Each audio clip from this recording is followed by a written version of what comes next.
সুন্দরবনের কর্মহীন মেয়েদের জীবনে নতুন দিশা। পাটের হস্তশিল্পে কর্মসংস্থানের হাতছানি।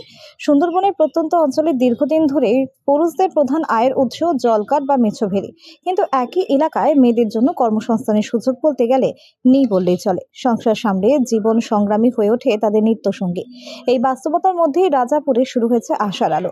উত্তর 24 পরগনার বসিরহাট মহকুমার হাসনাবাদের রাজাপুরে উৎকর্ষ বাংলা প্রকল্পের উদ্যোগে শতাধিক মহিলাকে দেওয়া হচ্ছে পাটের হস্তশিল্প প্রশিক্ষণ। এখানে বিভিন্ন ধরনের পাপড় শেখানো হচ্ছে, কার্পেটের কাজ কাজ করানো হচ্ছে, ব্যাগ তৈরি শেখানো হচ্ছে এবং বিভিন্ন রকমের সামগ্রিক শেখানো হচ্ছে পাটের। হ্যাঁ হ্যাঁ, অবশ্যই করতে পারবে। হ্যাঁ হ্যাঁ হ্যাঁ, অনলাইনে বিক্রি করতে পারবে বা কোনো হস্তশিল্পের মেলায় যেতে পারবে। বিনা পয়সাতে শিখছে, হ্যাঁ, সরকারি উদ্যোগে এখানে শেখানো হচ্ছে।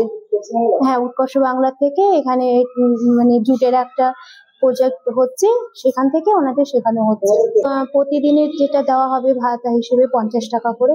পাটের পাপোশ, ব্যাগ, ফুলদানি থেকে শুরু করে কাপ প্লেট, নানান সামগ্রী তৈরি খুঁটিনাটি শিখছেন তারা। ভবিষ্যতে এই সংখ্যাকে আরও বাড়ানোর পরিকল্পনার কথাও জানা গেছে। শুধু প্রশিক্ষণই নয়, প্রশিক্ষণপ্রাপ্ত মহিলারা প্রতিদিন পাচ্ছেন 50 টাকা করে ভাতা, যা তাদের উৎসাহ বাড়াচ্ছে আরো বেশি। ফুলদানি, পাপোশ আর ব্যাগ, বিভিন্ন ধরনের ছোটখাটো আসন টাইপের। হ্যাঁ, এগুলো কতদিন ধরে শিখছেন? 3-4 মাস ধরে এগুলো চলছে। আমাদের দৈনন্দিন 50 টাকা করে দেওয়া হবে।